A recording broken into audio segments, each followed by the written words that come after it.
পাঁচ নাম্বার হচ্ছে মাস্টারবেশন, যেটাকে আরবিতে বলে আল ইস্তিমনা, বাংলায় বলা হয় স্বপ্ন হস্তমৈথুন।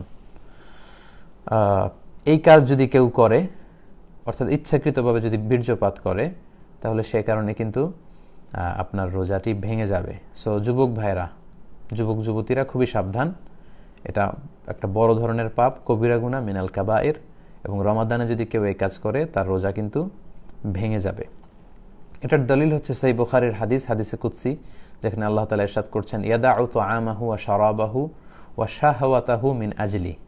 রোজাদার রমজান মাসে আমি আল্লাহর সন্তুষ্টির জন্য খাবারকে বর্জন করে, পান করাকে বর্জন করে, এবং তার শাহওয়াতকে বর্জন করে, তার যে ডিজায়ার, তার যে যৌন তাড়না, এটাকে সে অবদমিত করে রাখে, কন্ট্রোল করে রাখে।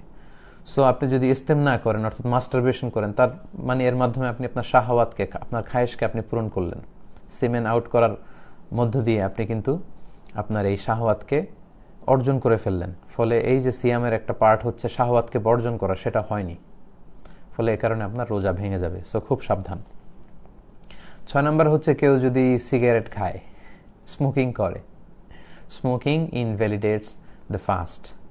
স্মোকিং এমনিই তো এটা বড় ধরনের গুনাহ, এটা স্বাস্থ্যহানি হয়, পরিবেশ দূষণ করে, আশেপাশে যারা থাকে তাদেরও ক্ষতি।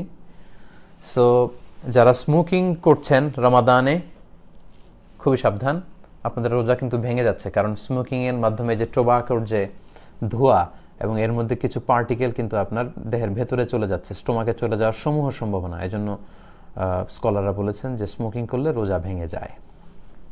7 নাম্বার হচ্ছে নাকে যদি আপনি কোনো ওষুধ দেন, let's a nose drop, it's very sensitive. I repeat, আমি আবার বলছি, নাকে যদি আপনি কোনো ধরনের ড্রপ ইউজ করেন, কারণ our nose is a gateway to reach to our stomach.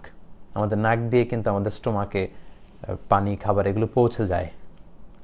এজন্য দেখবেন কেউ যদি অসুস্থ হয়, তাকে অনেক সময় নাক দিয়ে স্যালাইন দেওয়া হয়, নাক দিয়ে খাবার দেওয়া হয়। তার মানে নাক দিয়ে আমাদের পাকস্থলিতে বা আমাদের স্টোমাকে খাবার পৌঁছানোর একটা গেটওয়ে আছে।